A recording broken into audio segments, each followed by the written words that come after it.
Good afternoon. Today is January 6th, 2026. Happy New Year. Welcome to Fargo Planning Commission.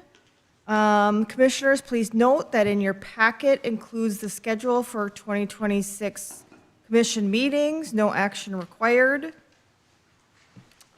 And moving on, let's go to approving item A, approving order of agenda. No changes to the agenda. I would entertain a motion. Second.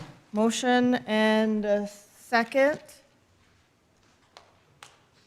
All in favor signify by saying aye. Aye. All opposed, same sign. Motion approved. Moving to the minutes. Minutes of the regular meeting, December 2nd, 2025. Everyone have a chance to review the minutes. Any changes, discussion? If not, I'll entertain a motion. So move. Motion, do we have a second? Second. Motion and a second. All in favor signify by saying aye. Aye. All opposed, same sign. Motion approved. Moving on to hearing items. The first hearing item is Covey Ranch 3rd Edition with Megan.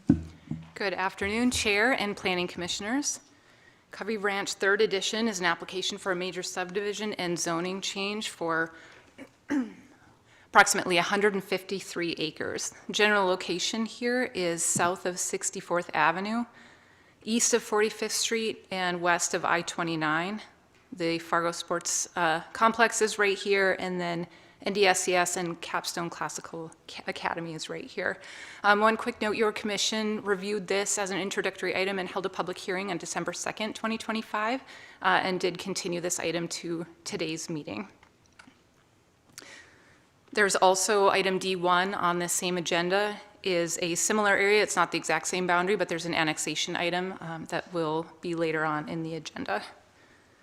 So the application is for a major subdivision with right-of-way dedication and a zoning change from agricultural to ag, SR4 single dwelling residential, MR3 multi-dwelling residential with a conditional overlay, LC limited commercial with a conditional overlay, and PI public and institutional. So this is if you were to be located at the northeast corner of the development. It is on 64th Avenue and where Sports Drive would be. So on the right, you'll see 64th Avenue. Behind you would be 64th Avenue Bridge, and then the two schools I mentioned can be seen in the distance. And this is viewing east from 45th Street. It's a little bit dark in the photo, but the Capstone Classical Academy and NDSCS is over here, and then here you can see both where the stormwater conveyance channel and pedestrian connectivity would both go under 45th Street. This is just the zoning map. As I mentioned, you can see the schools are zoned PI here in green, and then the sports complex right here. So this development has been in discussion and in coordination with the planning department for a number of years, especially as of lately in the last couple of months and couple of years over time. We've been coordinating internally, for example, with our engineering department, as well as peer agencies like the Fargo Park District.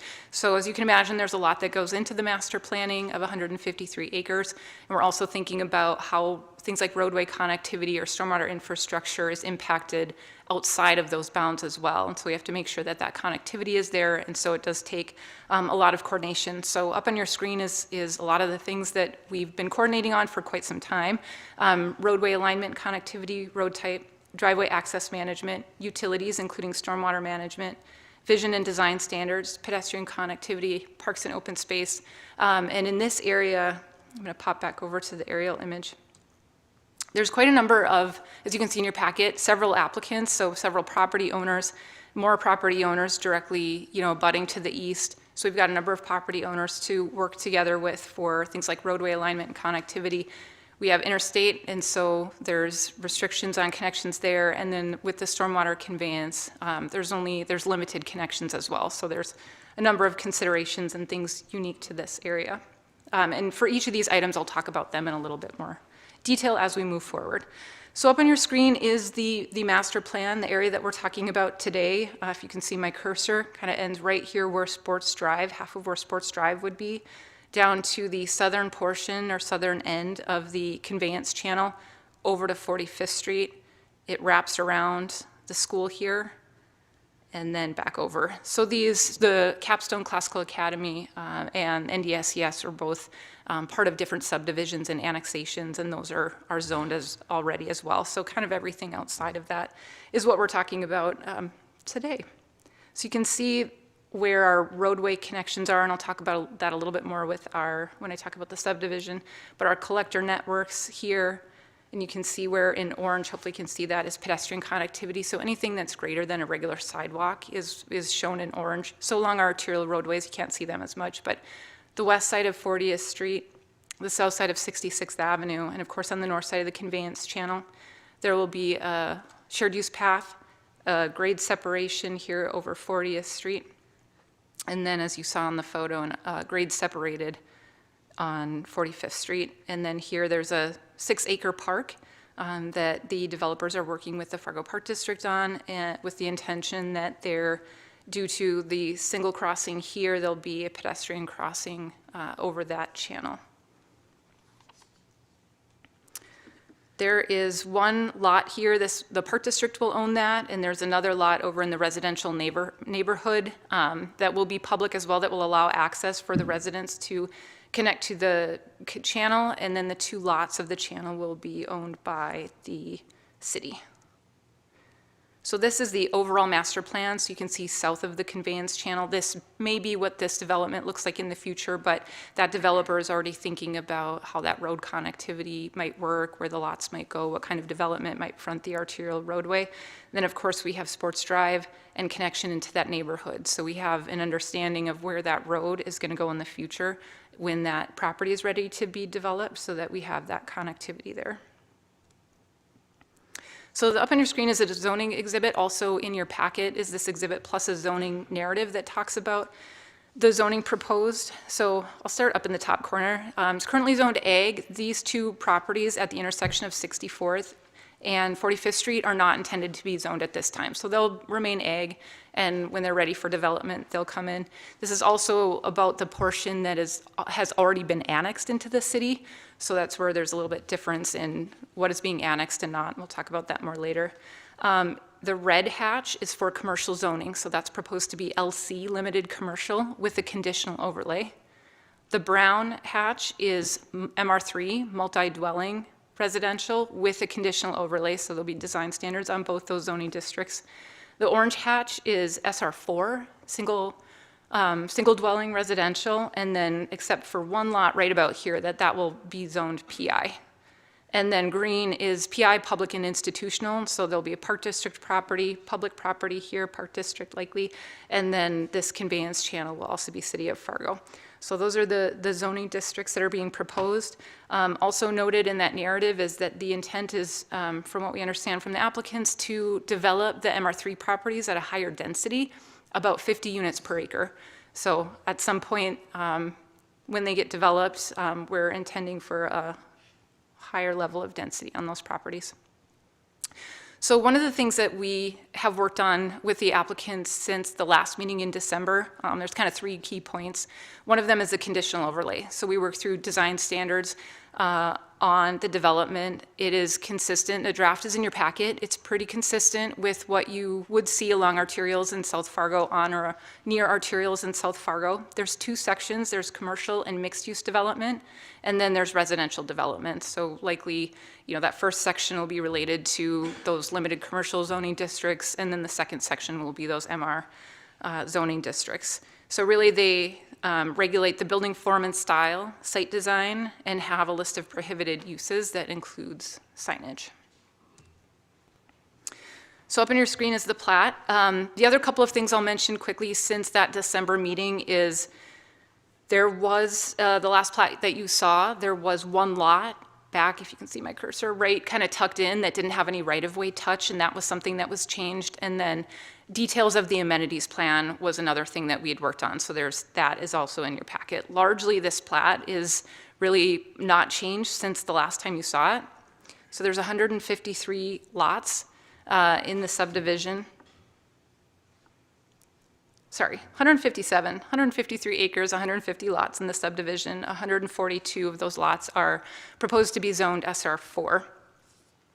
So this plat dedicates right-of-way for 64th Avenue, 45th Street South, the collector networks of 66th Avenue and 40th Street South, and then all the neighborhood roads in the residential development, 65th Avenue South right here, and then half of Sports Drive South.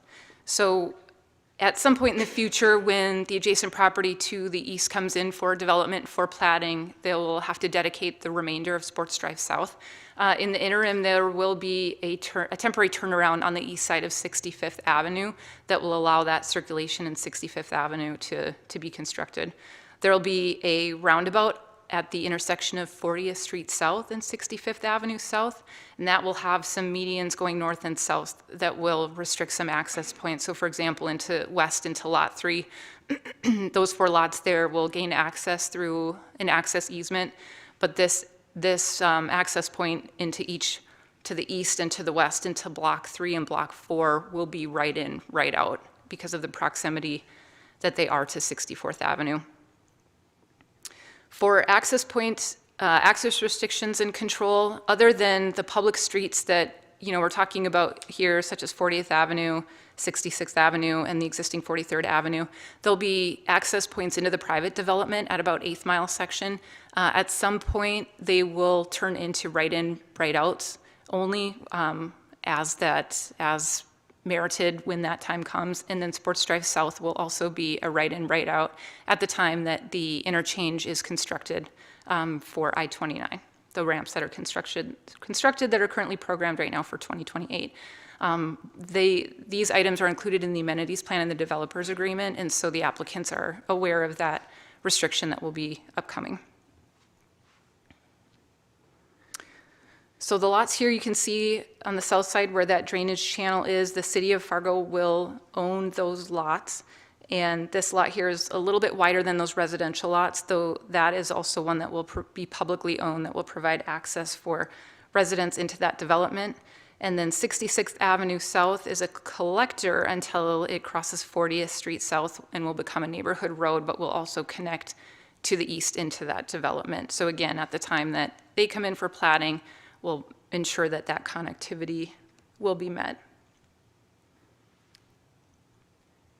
So up on your screen again here is just a close-up of those residential lots. Those negative access easements will restrict access onto those lots from the arterial roadway and restrict access onto the residential lots and indicate where driveway locations can go, and will also create parking spots for residents along the roadways.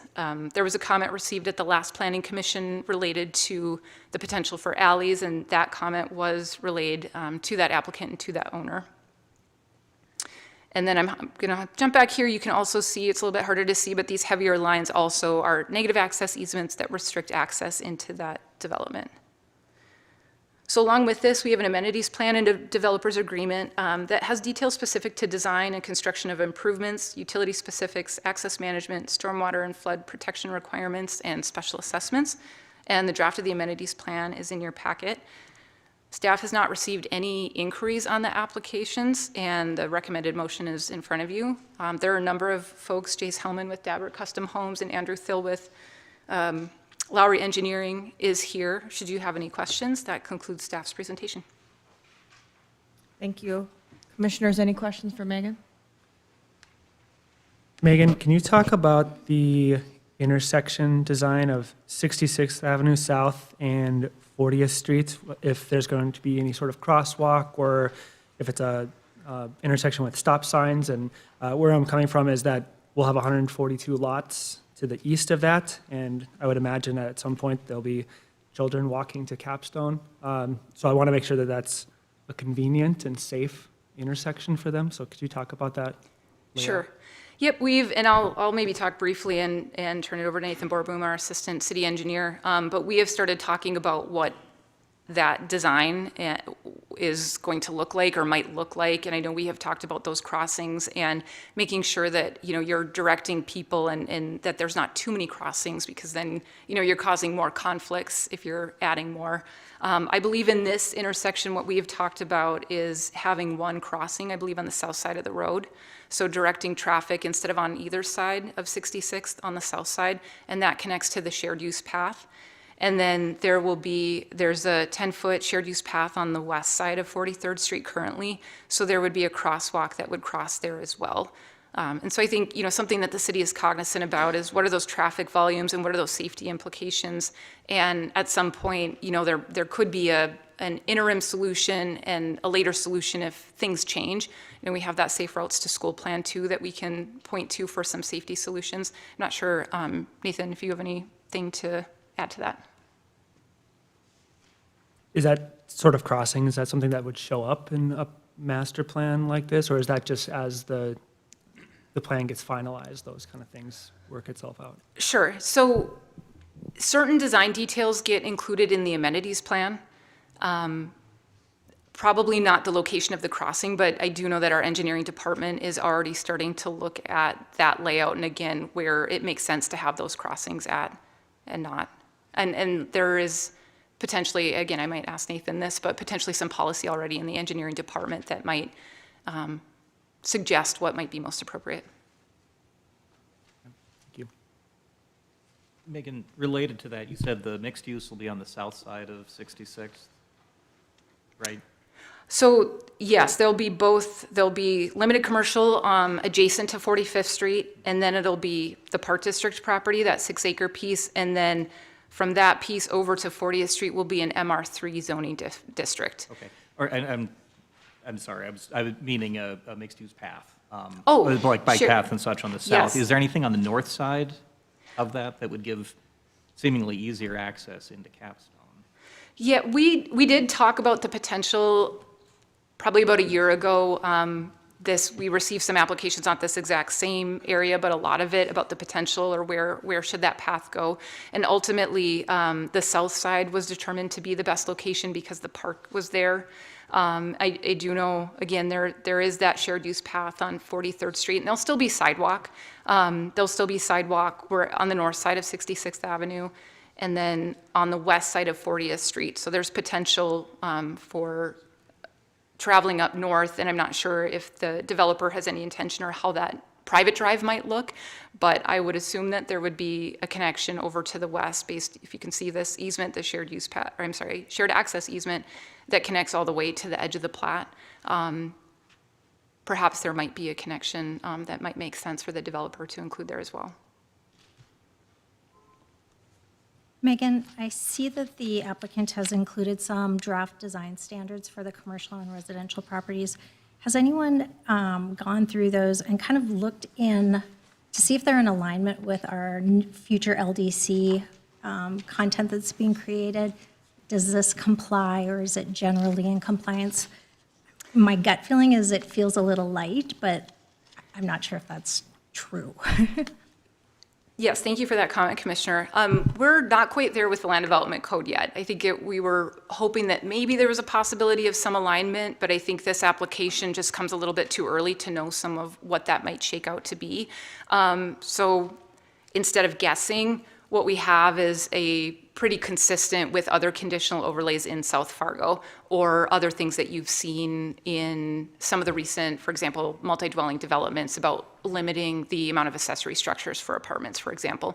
So the CO that's here today, and we've worked with all the applicants to make sure it will work for their development, but is consistent with other areas in South Fargo. We're just, not quite there in alignment with the LDC. I'm not sure if Mark Williams, our Assistant Director of Planning, has anything to add. Yeah, I think that's a very good answer. This has been consistent with what we've been finding in the neighborhoods as far as trying to improve them to the best of the ability, especially with snow storage and driveway widths. We haven't, I would say in the next 2, 3, 4, 5 months, there's probably going to be some more public participation on figuring out where we need to go with how residential lots are laid out. We have identified in the process that lots under 50 feet are a little bit more challenging and a lot under 50 feet is kind of a new fad in the last 15 years. So we're figuring out how do we develop around those, but we haven't gotten to the point where we have the community input for the land development code at this point. But I would say this is very consistent with what we've been working on similar narrow lot developments.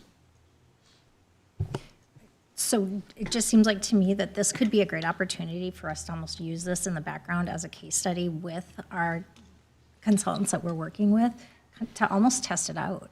You know, and I'm not saying it impacts the actual outcome. I understand that it's in compliance with what our codes are today, but it feels like it could be something that we could use to kind of test where we're headed with that new code.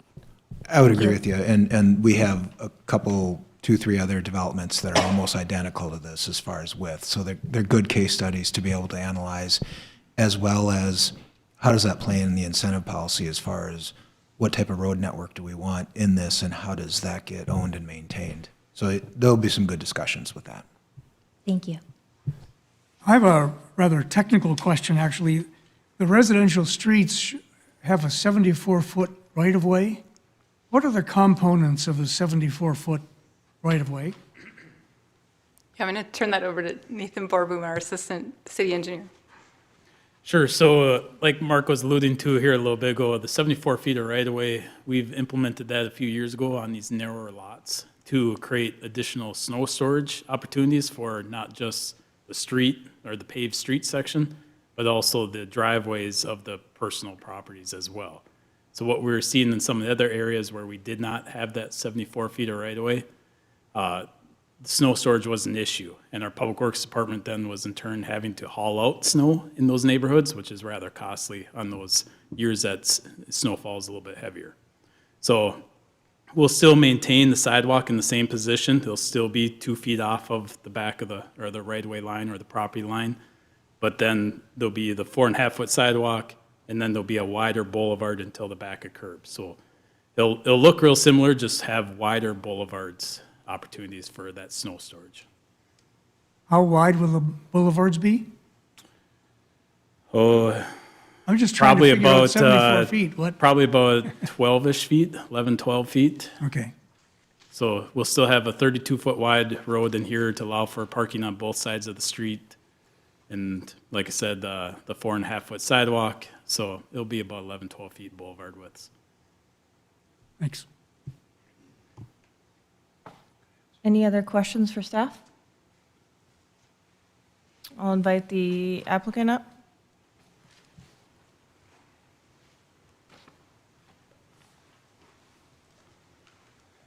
Good afternoon, Commissioners. Jace Hellman on behalf of Dabber Custom Homes, who's one of the developers within this development. I don't have anything new to add. Megan did a very good job recapping where we've come since December when we were before you last time. So I'll just be here if you guys have any questions. Happy to try to answer what I can. Do we have any questions for the applicant?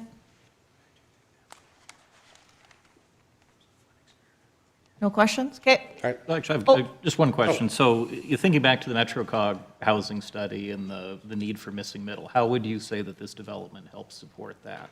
I think when you're looking Desire. at the size, and looking at the size of the lots, I mean, we're getting to a smaller lot footprint, which could result in a smaller house footprint, which can aim towards that affordability status. It's obviously not the missing middle type of housing, as this is more alluding to single family home ownership, but trying to hit that affordability factor, which is the size of the lots. I think that this would tick that box. Any other questions? Okay, thank you. Thank you. I'll go ahead and open up public hearing. Anybody wish to speak on this item? Anybody wish to speak on item 1 Alpha 1 Bravo? Seeing none, close the public hearing. Commissioners, what are your wishes?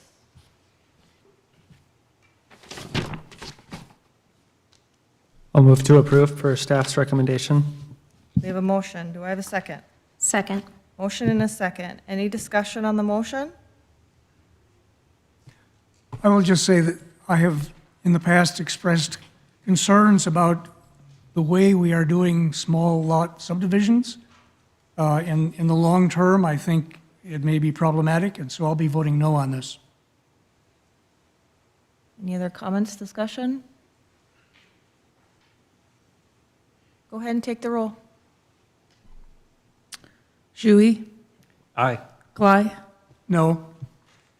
Betlock, Aye. Rosenberg, Aye.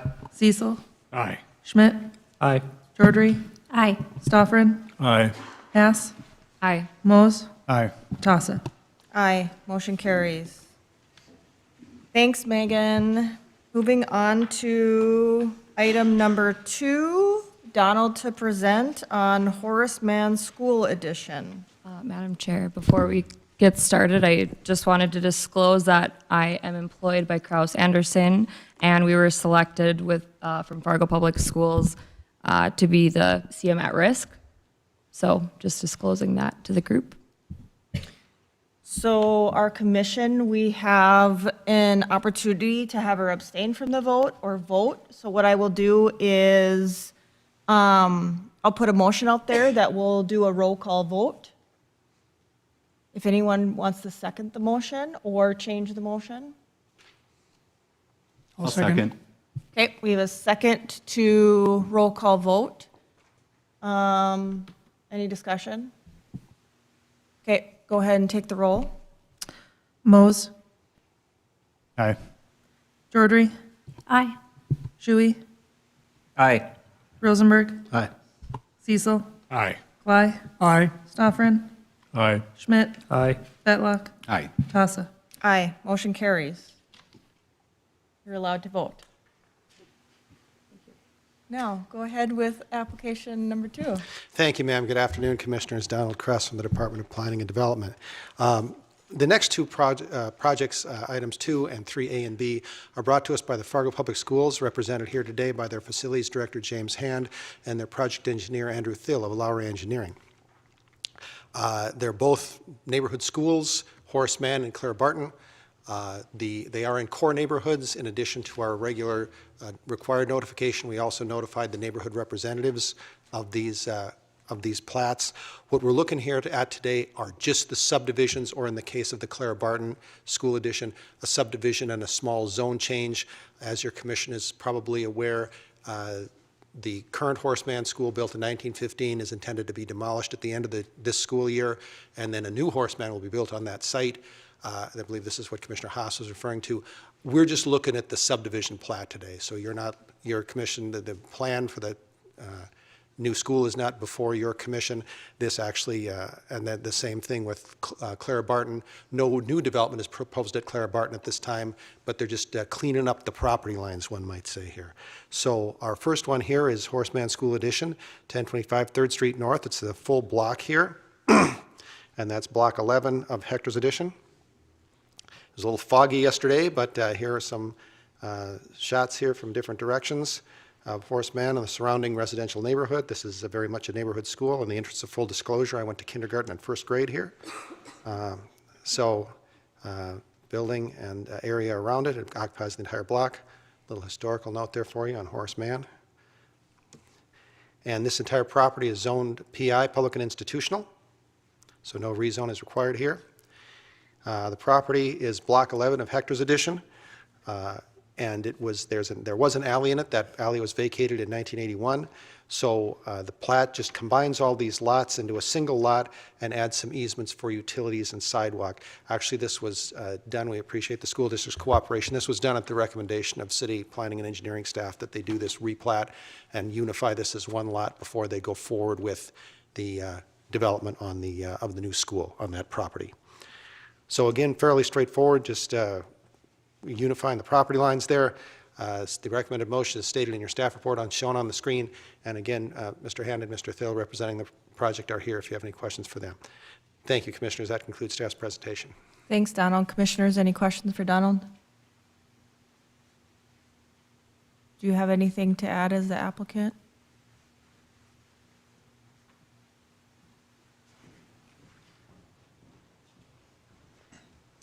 Andrew Thill, Lowry Engineering. We're here to answer any questions there might be, but I think Donald did a great job summing up what we're looking for here. Any questions for the applicant? Thank you. Thank you. Let's go ahead and open up public hearing. Anybody wish to speak on this item? Item 2, anybody wish to speak? Seeing none, let's close public hearing. Commissioners? Make a motion to accept the findings of staff.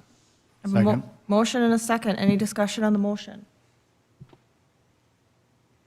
Seeing none, go ahead and take the roll. Rosenberg, Aye. Betlock, Aye.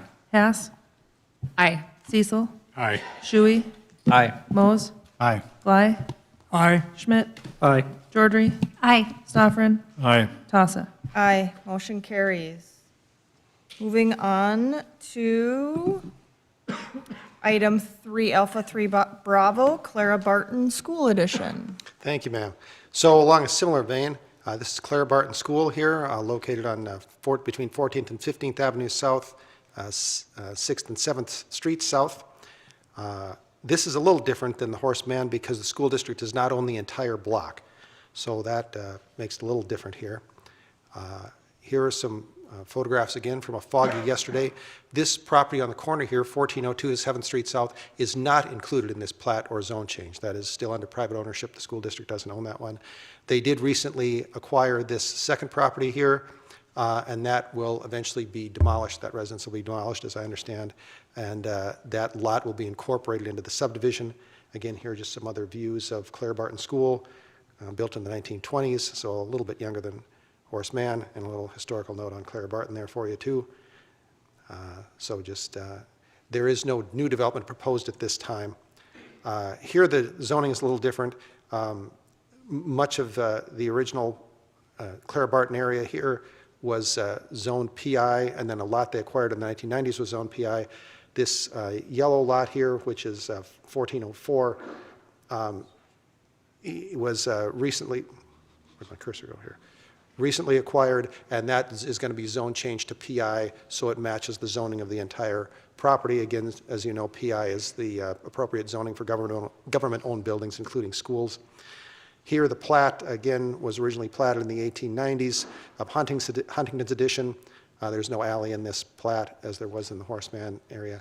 But just unifying all these lots into a single lot, and again, adding some easements for utilities and a wider sidewalk. There are a couple existing easements that remain here. And again, this lot 26 is not part of the zone change or subdivision plat. We did meet with a neighbor yesterday. We had some, just wondered what was happening up here. And we also have the adjacent property owners with us here this afternoon as well. And again, Mr. Hand and Mr. Thill, representing the project, are with us this afternoon. And staff's recommendation for the zone change and the subdivision are stated in your staff report and shown on the screen. That concludes staff's presentation. Thank you, Commissioners. Thank you, Donald. Commissioners, any questions for Donald? Applicant, do you have any questions for the applicant? Okay, let's go ahead and open up public hearing. Anybody wish to speak on this item? 3 Alpha 3 Bravo. Anybody wish to speak on this item? Seeing none, let's close public hearing. Commissioners? Move to accept staff findings. Second. Motion and a second. Any discussion? Seeing none, go ahead and take the roll. Bly, Aye. Schmidt, Aye. Hess, Aye. Stoffren, Mose, Aye. George, Aye. Rosenberg, Aye. Betlock, Aye. Cecil, Aye. Shui, Aye. Tossa. Aye. Motion carried. Thank you, Commissioners. Donald. Thank you, Commissioners. Moving to Delta 1 with Megan. Thank you. Item D1 is an annexation of portions of the north half of Section 10, Township 138, Range 49. So this is related to items 1A and B previously on your agenda. This is again located south of 64th Avenue between 45th Street South and I-29. Images of the site, unless there's questions, I'll breeze through these slides. So this item was heard again preliminarily at the December 2nd, 2025 Planning Commission meeting, and at that time your board recommended continuation until this meeting here today.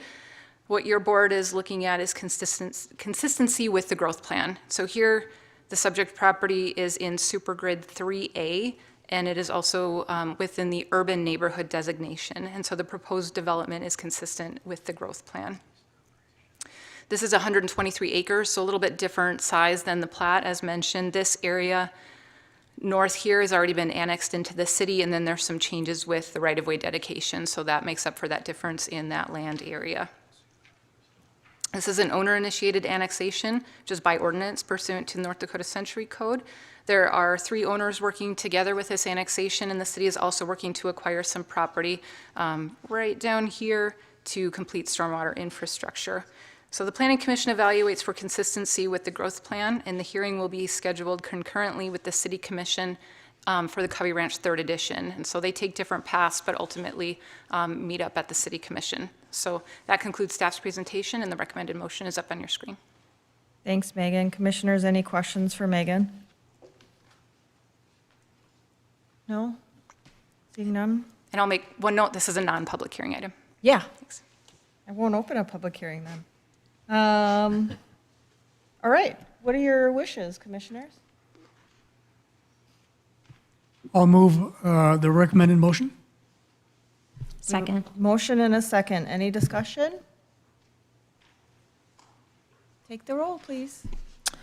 Schmidt, Aye. Betlock, Aye. Jordry, Aye. Cecil, Aye. Stoffren, Mose, Aye. Rosenberg, Aye. Bly, Aye. Shui, Aye. Hess, Aye. Tossa.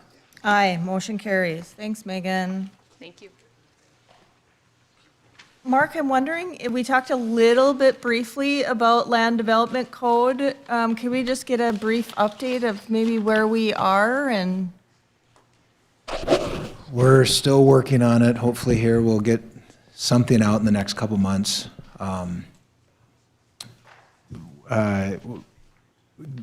Getting some residential type zoning districts sort of formulated so we can get them released and talk about what do those look like and how they apply in today's development world. And we're still starting to do a bunch of, information gathering on the incentives and how maybe we want to do that in the future since things have kind of changed. I know it seems uneventful, but I would love to say we are. Does it change timeline? Because when were we going to be done? June? The goal was June-ish. But, We're still on timeline? I think we're getting pretty close to being able to start doing more public meetings and have those discussions as far as what we would be releasing and then get that input. So we're close to being on the right timeline. Okay. I think the important thing is just making sure we do it right. Right. Okay. Well, thank you, commissioners, for coming to first hour. I think that's working out really well. Thank you very much. Happy New Year, and see you next month. Meeting adjourned.